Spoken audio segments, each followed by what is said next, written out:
भारत गौरव आचार्य श्री पुलक सागर जी गुरुदेव के प्रवचन और लेटेस्ट धार्मिक भजन व कार्यक्रम निशुल्क देखने व सुनने के लिए हमारे YouTube चैनल जीन शरणम मीडिया को आज ही सब्सक्राइब करें और सबसे पहले देखने के लिए बेल आइकन पर क्लिक जरूर करें। मीठा बोलो, अच्छा बोलो। एक दिन तो पैसा जरूर वापस लौट करके आएगा मेरे भाई, ध्यान रखिए। थोड़ी सी सहनशीलता और वाणी में मिठास पैदा कर लीजिए। एक बात बताऊं, जो मीठा बोलता है ना, उसकी मिर्ची भी बिक जाती है मेरे भाई। मीठा बोलने वाले की मिर्ची भी बिक जाती है, तीखा बोलने वाले की मिश्री भी धरी रहती है, ध्यान रखिए। मीठा बोलने से व्यवहार चला करता है, मीठी वाणी होना चाहिए। आदमी जब बोलेगा लठमार बोलेगा, ऐसा बोलेगा कि सामने वाले का सीना छलनी हो जाए, ध्यान रखिए। मान्यवर, बोलना ना आए तो जानवरों की तरह मौन रहना सीख लीजिए, ध्यान रखिए। बोलो तो इंसान की तरह बोलो, और ना बोल सको तो जानवर की तरह मौन हो जाइए। जिंदगी आराम से आपकी गुजर हो जाएगी, बसर हो जाएगी। बोलने की कला सीखिए। गाल और बाल ही मत सजाओ। आजकल बड़ा फैशन चला है गाल और बाल सजाने का। अच्छा, नहीं, एक आया था, मेरे यहीं बैठा हुआ एक लड़का, आजकल ऐसा फैशन चला है, वो बाल है ना इधर से गायब है, 4 अंगुल इधर से गए, 4 अंगुल इधर से गए, बीच में रखा हुआ है। मैंने कहा क्या हो गया इस आदमी को, पागलपन तो देखो। मैंने कहा यार ये है क्या। वो मैं बिहार कर रहा था, बिहार करते बंबई से आ रहा था, हाईवे पे मैंने देखा कि 2 आजू बाजू सर्विस लाइन होती है ना, साइड में चलने के लिए। इधर सर्विस लाइन, इधर सर्विस, 4 अंगुल की ये सर्विस लाइन, 4 अंगुल की ये सर्विस लाइन, बीच में फ्लाईओवर। वाह रे, आदमी पूरा ट्रैफिक जाम कर रखा है बालों का, है ना। बाल और गाल कोई सुंदर मत बनाओ। बाल और गाल सुंदर होने से कुछ नहीं होता है। जुबान को सुंदर बनाओ, वाणी को सुंदर बनाओ, तो सारी दुनिया अपने प्रति आकर्षित हो जाया करती है। कभी विचार किया, 1000 लीटर नींबू का रस कितना 1000 लीटर नींबू का रस यदि इस पंडाल में लाके रख दिया जाए, एक भी चींटी उसकी तरफ आकर्षित नहीं होगी। 1000 लीटर नींबू का रस, एक भी चींटी उसके पास नहीं आएगी। और एक बूंद चाशनी गिरा दी जाए, हजारों चींटियां उसकी तरफ आकर्षित हो जाया करती हैं, हजारों चींटियां उसकी तरफ आ जाती हैं। अपनी वाणी को नींबू जैसा खट्टा मत बनाओ, अपनी वाणी को चाशनी जैसा मीठा बनाने का प्रयास करिए। हजारों लोग आकर्षित हो जाएंगे मीठी वाणी से, हजारों लोग तुम्हारी तरफ आएंगे। वाणी में मिठास होना। खट्टा नींबू क्या दशा होती मालूम नींबू की। बेचारा बाजार से आता है, यूं दबाया जाता है, दबाने के बाद उसे चाकू से काट दिया जाता है, 2 टुकड़े कर दिए जाते हैं, फिर निचोड़ा जाता है, और निचोड़ने के बाद सड़कों पर फेंक दिया। खट्टे लोगों की यही स्थिति होगी, ध्यान रखना। निचोड़े जाओगे, सड़कों पर फेंके जाओगे, सैकड़ों लोग तुम्हारे ऊपर लाते रखे निकल जाएंगे। चाशनी बनो, मीठे बनो। वाणी में वीणा की झनकार होना चाहिए, लेकिन आज वीणा की झनकार नहीं, वाणी में बाण बसे हुए हैं। एक महाभारत का युद्ध हुआ इस देश में। एक बात याद रखना, ये महाभारत द्रौपदी के चीरहरण से नहीं हुआ है, ये महाभारत जुए में हार जाने से भी नहीं हुआ है, ध्यान रखिए। ये महाभारत शकुनी के पासे बदलने से भी नहीं हुआ है।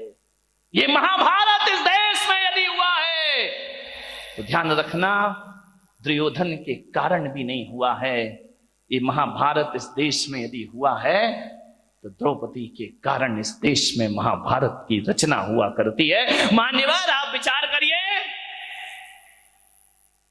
जब पांडवों को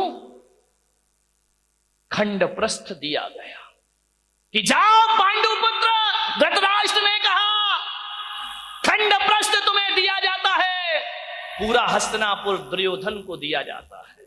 ध्यान रखना, प्रस्ताव रखा,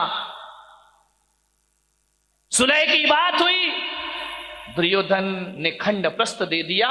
जहां ना पानी बरसता था, ना जहां फसल होती थी, बंजर भूमि, जाओ वहां रहो। युधिष्ठिर ने कहा, अर्जुन ने कहा, कोई बात नहीं, यदि हम में ताकत होगी तो खंडप्रस्थ को इंद्रप्रस्थ बना करके रख दिया जाएगा। हौसले बुलंद होना चाहिए। खंडप्रस्थ दे दिया, जहां पर खंडरी खंडर है, बंजर भूमि है।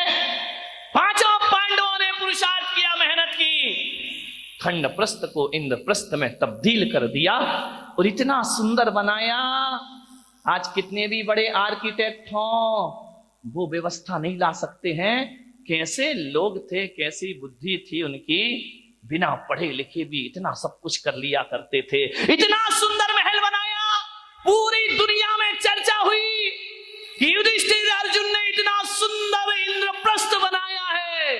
हजारों लोग देखने जा रहे हैं, बहुत खूबसूरत। दुर्योधन ने कहा कि मैं भी तो चल के देखूं। गया इंद्रप्रस्थ में, और जैसे ही इंद्रप्रस्थ पहुंचा दुर्योधन, इतना अद्भुत महल था, जो दिखता था वो होता नहीं था, और जो होता था वो दिखता। दुर्योधन ने अपनी धोती संभाली, उसे लगा कि यार यहां तो पानी पानी दिखाई दे रहा है। धोती संभाल करके चल रहा है, वहां तो पानी था ही नहीं, केवल दिखाई देता था। आगे देखा दुर्योधन ने, रंगोली बनी हुई है, चौक पूरे हुए, बहुत सुंदर है।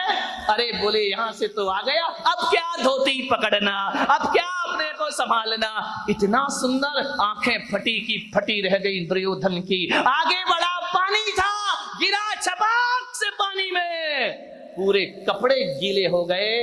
जोरदार अट्ठास हुआ झरोके से, बड़ी जोर से व्यंग की हंसी आई। उसने कहा, देवर जी ये क्या हो गया। द्रौपदी की आवाज आई, गिर गए। अरे संभल के चलना सीखो देवर जी। पानी में गिरा हुआ दुर्योधन भीगा हुआ। द्रौपदी ने कहा, गिर गए ना, अब पता पड़ा कि इंद्रप्रस्थ क्या है और हस्तिनापुर क्या है। अरे तुम कैसे संभलोगे, अंधे का पुत्र अंधा ही होगा।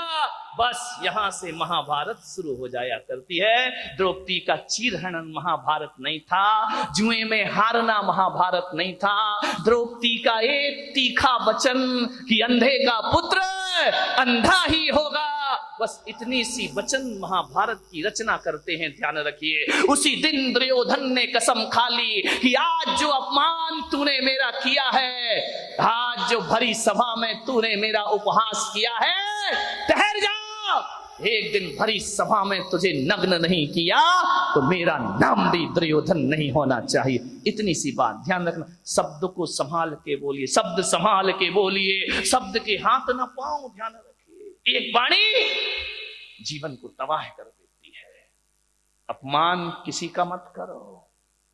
ध्यान रखना, बड़ा आदमी तो छोड़ो, छोटा सा तिनका का भी अपमान मत करना, वरना कितने भी बड़े योद्धा बन जाओ, एक तिनका आंख में चला जाए तो सारा युद्ध धरा रह जाया करता है। ध्यान रखिए, वाणी अच्छी बोलिए, किसी को अपमानित मत करिए।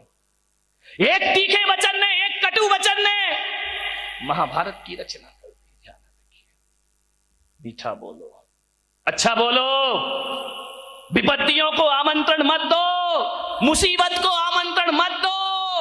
एक तीखा वचन हजार विपत्तियों को लेकर अपने साथ आया करता है। ध्यान रखिए, बोलो तो बोलो सदा मीठे वचन। जो काम सख्ती से नहीं होते, वो काम मिठास से हो जाया करते हैं। खुदा को भी पसंद नहीं शक्ति जुबान में, खुदा को भी पसंद नहीं नहीं शक्ति जुबान में, इसीलिए नहीं दी हड्डी जुबान में। ध्यान रखिए, पूरे शरीर में हड्डियां हैं, जुबान में हड्डी नहीं है, क्योंकि शक्ति पसंद नहीं करता वो ईश्वर। जुबान तो मुलायम होती है ना, ध्यान रखिए। जुबान जितनी मुलायम है, वचन उससे ज्यादा मुलायम होना चाहिए। एक बात याद रखना, जुबान में हड्डी तो बिल्कुल नहीं होती, एक भी हड्डी नहीं है जुबान में। लेकिन एक बात याद रखना बारामती वालों, उसमें हड्डी तो एक भी नहीं होती है, लेकिन ताकत इतनी है कि सारी हड्डियां तोड़वा के रख देगी। ध्यान रखना, एक भी हड्डी नहीं बचेगी। यदि वो अपनी पे आ गई तो सारी हड्डियां तोड़वा देगी तुम्हारी। बहुत महत्वपूर्ण है जुबान का, ध्यान रखना। आंख एक है, आंख दो है, काम एक है। ये आंख भी देखती है, ये आंख भी देखती है। कान दो है, दायां कान भी सुनता है, बायां कान भी सुनता है। नासा द्वार दो है, दाई नासिका, रामदेव बाबा अनुलोम विलोम दो होती है। ध्यान रखिए, विचार करो। बड़ी दिक्कत हो गई इस देश में। किस्मत है मेरी कि इतनी महिलाएं और इतने पुरुष मेरे प्रवचन में आ रहे हैं, वरना टाइम किसके पास है? महिलाओं के पास तो और भी नहीं है। एक महिला से मैंने पूछा प्रवचन में नहीं आती, बोले नहीं आती महाराज। मैंने कहा क्यों नहीं आती है? बोले करूं क्या महाराज, रात को 12 बजे तक तो एकता कपूर जगाती है, रात को 12 बजे तक तो एकता कपूर नहीं सोने देती है, वो सवेरे 4 बजे रामदेव बाबा जगा देते हैं। हम करें, कहां से आए तुम्हारे प्रवचन में? इतने बिजी हैं हम लोग। ध्यान रखिए, समझ मान्यवर। दो नासा द्वार है, काम एक ही है। दो हाथ है, काम एक ही है। दो पैर हैं, काम एक ही है, दोनों पैर चला करते हैं। लेकिन जुबान अकेली है, इकलौती है, इकलौती औलाद है अपनी लीलावती। साली लीला यही कराती है, यही रास लीला करा दे, यही राम लीला करा दे। लीलावती का सावधान, इस लीलावती से। 2 अंगुल की जुबान 5 फीट के शरीर का सत्यानाश करा सकती है। ध्यान रखें।